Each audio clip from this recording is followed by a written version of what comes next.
ভারতের আমাদের ব্যাপারে ভারতের যে ভূমিকা, সে ভূমিকা হচ্ছে ওরা আমাদেরকে মেরে ফেলতে চায়, ওরা আমাদেরকে পানিতে মারবে, ওরা আমাদেরকে ভাতে মারবে, ওরা আমাদেরকে শেষ করে দেবে, স্বাধীনতাকে বিপন্ন করে দেবে।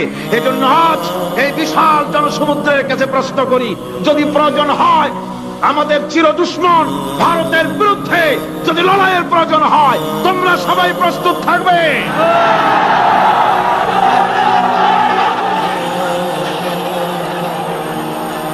আমি আজ আপনাদের খেদমতে আরজ করতে চাই, পৃথিবীর নির্যাতিত মুসলমানদের পাশে আমরা আমাদের জীবন নিয়ে পাহারা দেব। আমাদের আর কিছু না থাকতে পারে, আমাদের ইমানের মজবুতি আছে। ইমানের মজবুতি আছে না?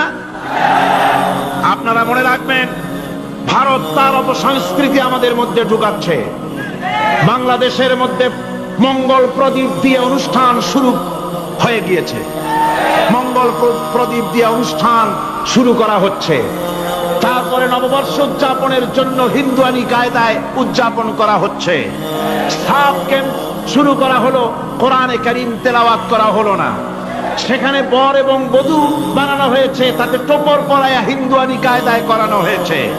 বাংলাদেশের কলেজ ইউনিভার্সিটির সামনে মূর্তি বসানো হতেছে।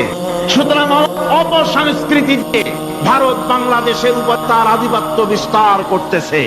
এ ব্যাপারে মুসলমানদের ঐক্য চাই। ভারতের আমাদের ব্যাপারে ভারতের যে ভূমিকা, সে ভূমিকা হচ্ছে ওরা আমাদেরকে মেরে ফেলতে চায়, ওরা আমাদেরকে পানিতে মারবে, ওরা আমাদেরকে ভাতে মারবে, ওরা আমাদেরকে শেষ করে দেবে, স্বাধীনতাকে বিপন্ন করে দেবে। এজন্য আজ এই বিশাল জনসমুদ্রের কাছে প্রশ্ন করি, যদি প্রয়োজন হয় আমাদের চির দুশ্মন ভারতের বিরুদ্ধে যদি লড়াইয়ের প্রয়োজন হয়, তোমরা সবাই প্রস্তুত থাকবে?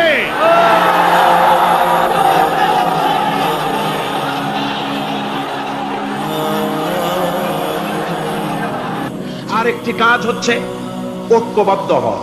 কি হওয়া? ঐক্যবদ্ধ হতে হবে আমাদেরকে। ওলামা, মাশায়েখ, পীর বুজুর্গ যারা আছে সকলকে ঐক্যবদ্ধ হতে হবে। কাদা ছড়াছড়ি বন্ধ করে দিতে হবে। কাদা ছড়াছড়ি করে কোনো লাভ নাই। কাদা ছড়াছড়ি বন্ধ করতে হবে, ঐক্যবদ্ধ হয়ে আলে ওলামা বুজুর্গ সব যে আমরা এক হয়ে যাই, আমরা দিন প্রতিষ্ঠা করতে পারবো।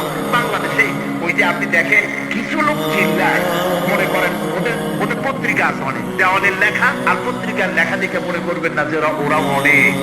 পুকুরের মধ্যে বিরাট খুব লাফায় পানি, মনে করেছে যে অনেক মাছ বুঝি, পরে জাল ফেলেই দেখে যে শুধুমাত্র 3টে পুঁটি মাছ। সারা শহরে ওদের পত্রিকা বেশি, দেওয়ালে তারা লেখে বেশি, তাই বলে মনে করবেন না যে ভারতপন্থী আর রুশপন্থীতে দেশ ভরে গেছে। না, তাওহীদি জনতার উত্তাল ঢেউ চলছে সারা বাংলাদেশে। আলহামদুলিল্লাহ, আল্লাহ রাব্বুল আলামিন আমাদের এসব কথা মেনে চলার তৌফিক দিন, জোরে বলেন আমিন। আর এসব কাজ করার জন্য আমি যুবকদেরকে ডাকবো। ইসলাম প্রতিষ্ঠার জন্য যুবকরা হলো সবচেয়ে বেশি জরুরি। যুবক সবচেয়ে বেশি জরুরি কি? জোরে কোন কি? তাকায় দেখেন তো, মাহফিলে মাথা উঁচু করে না, আপনি যেখানে বসে আছেন আপনার ডান দিকে তাকান, বাম দিকে তাকান, কাদেরে দেখেন? কোন সারা মাহফিলে কাদেরে দেখেন? ও যুবকেরা, কিয়ামতে তোমরাই যাবা বেশি বেহেশতে, তোমরাই যাবে। সুবহানাল্লাহ। বেহেশতে কারা যাবে? যুবকরা যাবে, তোমরা বেহেশতে যাবে। আমি আমার কলেজের ছাত্র, ইউনিভার্সিটির ছাত্র, সমস্ত ছাত্র যুবকদেরকে বলতে চাই, যুবকেরা শুনে নাও, তোমাদের নেতারা ঢাকা থেকে যখন তোমাদের কাছে আসে, যে পার্টি তুমি করো না কেন, তোমাকে টাকা দেয়, অস্ত্র দেয়, নারী দেয়, মদ দেয়, পরের মিটিং ভাঙতে বলে, মিছিল ভাঙতে বলে। তুমি আমাকে বলো, নিজের কাছে নিজে প্রশ্ন করো, তোমার নেতা কি কোনোদিন তোমাকে বলেছে বাবা আল্লাহর দরবারে উঠতে হবে, কিয়ামতে জবাব দিতে হবে, খবরদার 5 ওয়াক্ত নামাজ ঠিক মতো পড়ো, সকালবেলায় কোরআন শরীফ পড়ো, মা বাবার খিদমত করো, আর সত্য কথা বলো, মারামারি কোনোদিন করো না, এমন কথা কোন নেতা তোমাকে কোনোদিন বলেছে নাকি? বলে নাই। তোমার নেতারা তোমাকে লাঠির মতো ব্যবহার করে। আমাদের কথা দেওয়ালে লেখো, আমাদের জন্য এই করো সেই করো, এই সব করে বেড়ায়। আমি যুবকদের বলি, খবরদার আমার যুবক ভাইরা, ফিরে আসো ইসলামের দিকে। তোমাদের রক্তের উপর ইসলাম প্রতিষ্ঠিত হয়েছে, আবার ভবিষ্যতেও তোমাদের রক্ত দিয়েই, তোমাদের শক্তি দিয়েই দিন প্রতিষ্ঠিত হবে।